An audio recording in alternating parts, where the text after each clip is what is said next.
मेरठ शहर के बीचों बीच एक ऐसी जगह है जिसका नाम सुनते ही आज भी लोगों के चेहरे का रंग उड़ जाता है। लोग उसे सिर्फ एक अबैंडन्ड बिल्डिंग नहीं मानते, बल्कि मौत का दरवाजा कहते हैं। उस जगह का नाम है जीपी ब्लॉक। कहते हैं कि वहां रात के अंधेरे में सफेद कपड़ों में कुछ लोग दिखाई देते हैं। कई लोगों ने दावा किया कि उन्होंने वहां मोमबत्ती की रोशनी में 4 आदमियों को बैठे देखा है, और कभी कभी लाल साड़ी पहनी एक औरत अचानक खिड़की पर दिखाई देती है। लेकिन सबसे डरावनी बात यह है कि जो लोग उस जगह के अंदर गए, उनमें से कई लोग या तो पागल हो गए या फिर कभी वापस नहीं लौटे। मेरा नाम आदित्य है, और जो मैं बताने जा रहा हूं वो सिर्फ कहानी नहीं, बल्कि वो रात है जिसने मेरी पूरी जिंदगी बदल दी। ये घटना करीब 3 साल पहले की है। मैं दिल्ली में एक YouTube चैनल चलाता था जहां हम हॉन्टेड प्लेसेस एक्सप्लोर करते थे। शुरुआत में ये सिर्फ मजाक और व्यूज के लिए किया गया काम था। हम पुरानी हवेलियों, बंद स्कूलों और कब्रिस्तानों में जाकर वीडियोस बनाते थे।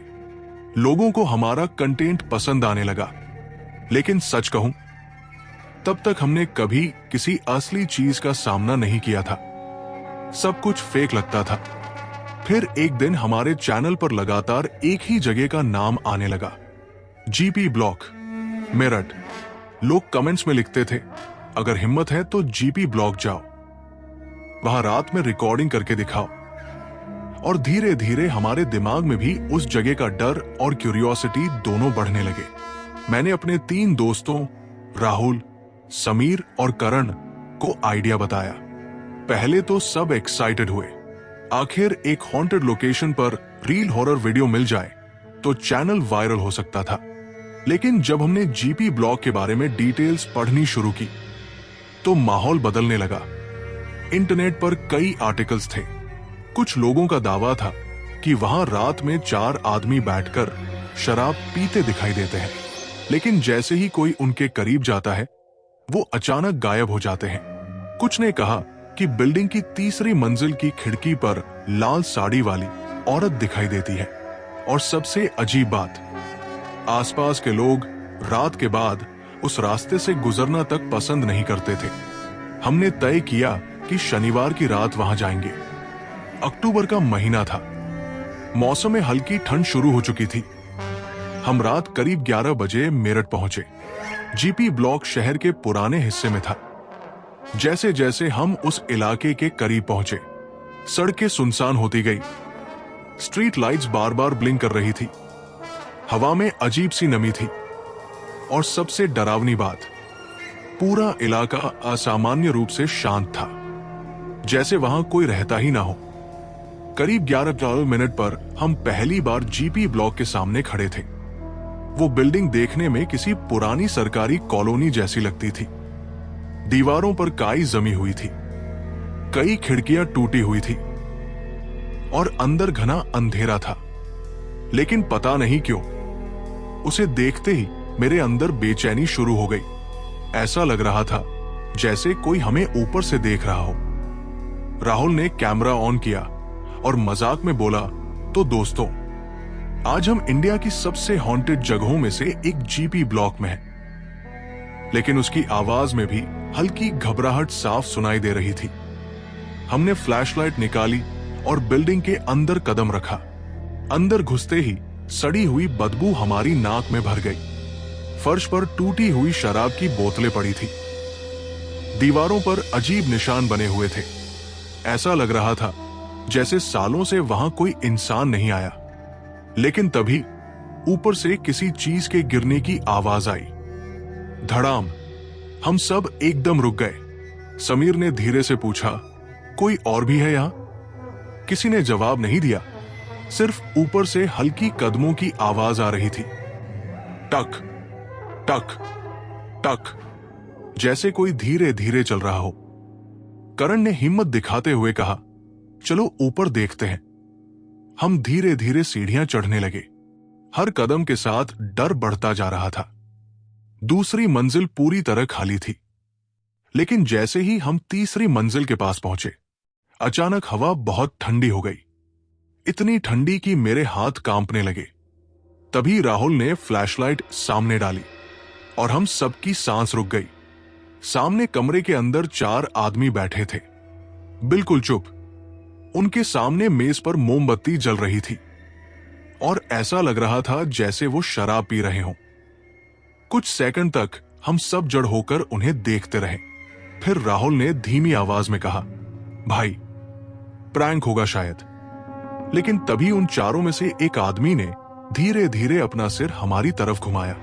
उसकी आंखें पूरी सफेद थी और उसका चेहरा जैसे कई दिनों पुरानी लाश हो। समीर डर के मारे पीछे हट गया। तभी अचानक मोमबत्ती बुझ गई, पूरा कमरा अंधेरे में डूब गया और अगले ही पल वहां कोई नहीं था। चारों आदमी गायब हो चुके थे।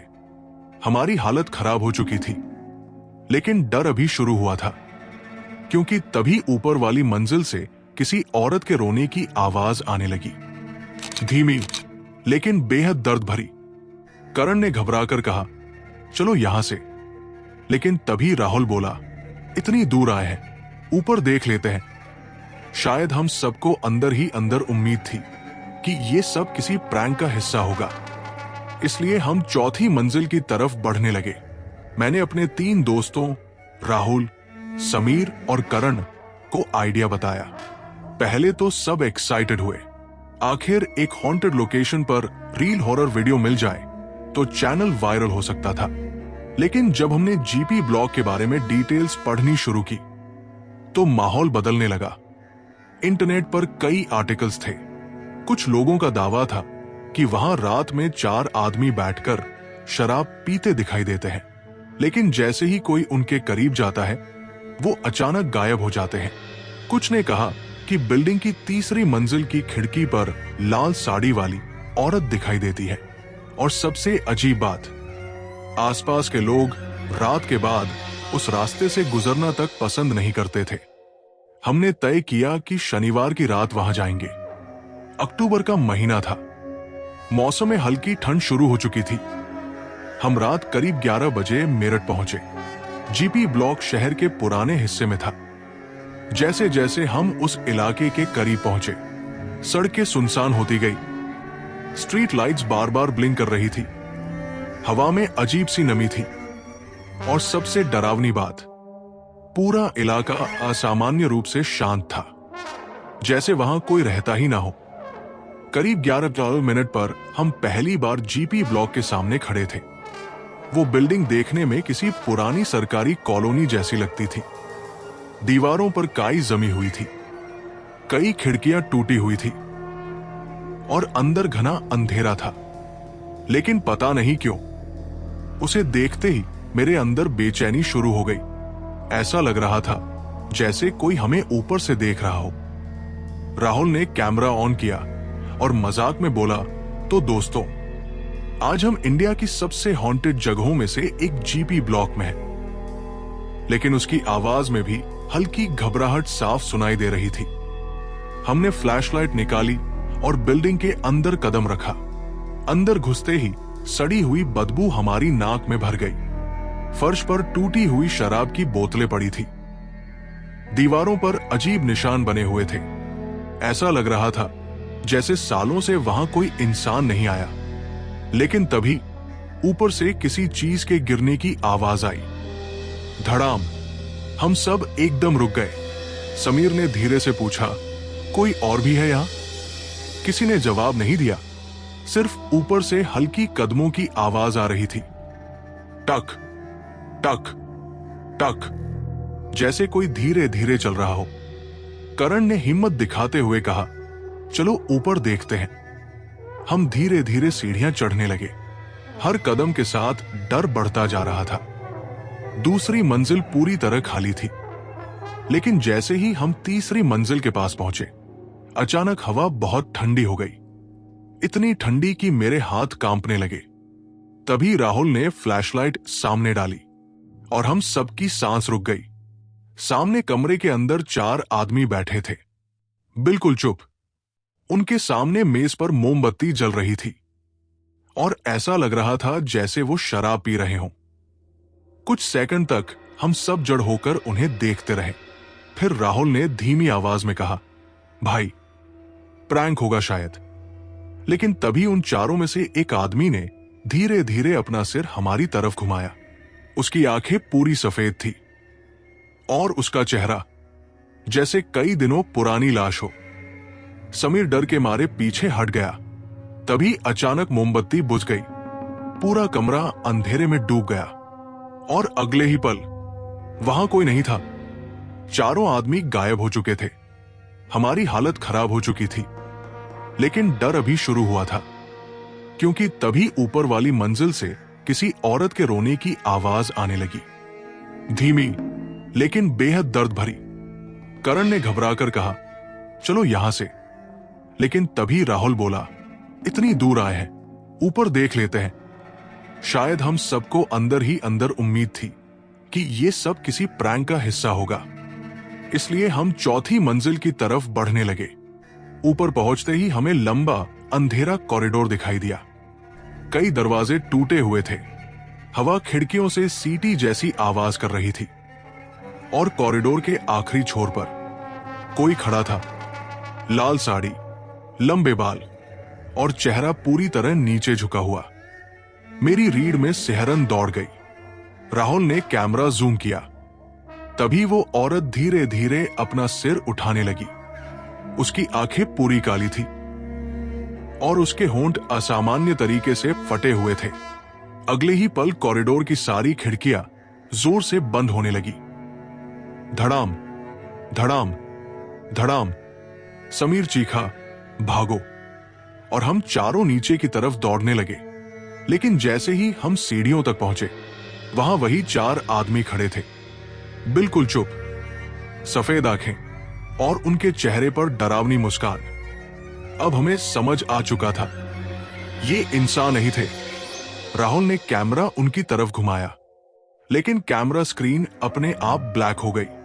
तभी उनमें से एक आदमी ने भारी आवाज में कहा, इतने साल बाद मेहमान आए हैं। मेरे पैरों ने जैसे काम करना बंद कर दिया। वो चारों धीरे धीरे हमारी तरफ बढ़ने लगे। उनकी चाल इंसानों जैसी नहीं थी, जैसे उनके शरीर टूटे हुए हों। तभी अचानक ऊपर से वही लाल साड़ी वाली औरत सीढ़ियों पर दिखाई दी। वो धीरे धीरे नीचे उतर रही थी। उसके पैरों की आवाज नहीं आ रही थी, सिर्फ उसकी पायल की आवाज पूरे बिल्डिंग में गूंज रही थी। छन छन छन। करण रोने लगा, हमें जाने दो। लेकिन तभी उन चारों में से एक आदमी ने मुस्कुराकर कहा, अब बहुत देर हो चुकी है। अगले ही पल कॉरिडोर की सारी लाइट्स अपने आप जल उठीं, जबकि बिल्डिंग में बिजली थी ही नहीं। उस हल्की पीली रोशनी में हमने पहली बार उन चारों के असली चेहरे देखे। उनके शरीर आधे जले हुए थे, आंखों की जगह सिर्फ सफेद धब्बे थे और उनके कपड़ों से खून जैसा काला पानी टपक रहा था। तभी राहुल अचानक चीखा। हमने देखा कि उसकी गर्दन के पीछे किसी ने हाथ रखा हुआ था, लेकिन वहां कोई दिखाई नहीं दे रहा था। राहुल का शरीर धीरे धीरे पीछे की तरफ खिंचने लगा। वो मदद के लिए चिल्ला रहा था। मैं और करण उसे पकड़ने दौड़े, लेकिन तभी कॉरिडोर की दीवारों से कई काले हाथ बाहर निकलने लगे। वो हाथ हमें पकड़ने की कोशिश कर रहे थे। समीर डर के मारे नीचे भाग गया और अगले ही सेकंड उसकी चीख पूरे बिल्डिंग में गूंज उठी। मैं और करण नीचे पहुंचे, लेकिन वहां समीर नहीं था, सिर्फ उसका कैमरा जमीन पर पड़ा था। कैमरा अब भी रिकॉर्डिंग कर रहा था। स्क्रीन पर कुछ सेकंड के लिए सिर्फ अंधेरा दिखाई दिया। फिर अचानक एक चेहरा सामने आया, वही लाल साड़ी वाली औरत। उसने कैमरा की तरफ देखकर मुस्कुराया और फिर वीडियो अचानक बंद हो गई। अब हम सिर्फ 2 लोग बचे थे। बिल्डिंग के अंदर लगातार फुसफुसाहट गूंज रही थी, जैसे दर्जनों लोग एक साथ धीरे धीरे बात कर रहे हों। तभी ऊपर से राहुल की आवाज आई, आदित्य बचाओ। उसकी आवाज सुनकर मैं रुक गया।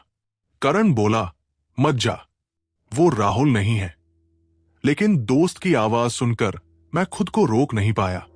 मैं फिर ऊपर भागा। तीसरी मंजिल के कमरे में पहुंचते ही मेरी सांस रुक गई।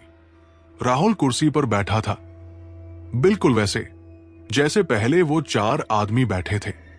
उसके सामने मेज पर मोमबत्ती जल रही थी, लेकिन कुछ गलत था। उसकी आंखें पूरी सफेद थी और वो बिना पलक झपकाए मुझे देख रहा था। उसने धीरे से कहा, बैठ जा। तभी मैंने देखा कि उसके पीछे अंधेरे में बाकी 3 आदमी खड़े थे और लाल साड़ी वाली औरत उसके बिल्कुल पास झुकी हुई थी। मैं डर के मारे पीछे हटने लगा। तभी राहुल अचानक असामान्य तरीके से मुस्कुराया। उसकी गर्दन धीरे धीरे एक तरफ मुड़ने लगी, जैसे उसकी हड्डियां टूट रही हों। टक टक टक। और फिर उसने भारी आवाज में कहा, अब तू जाएगा। अगले ही पल कमरे की सारी खिड़कियां अपने आप खुल गई। तेज हवा अंदर आने लगी, मोमबत्ती बुझ गई और पूरा कमरा अंधेरे में डूब गया। मैं भागता हुआ नीचे आया।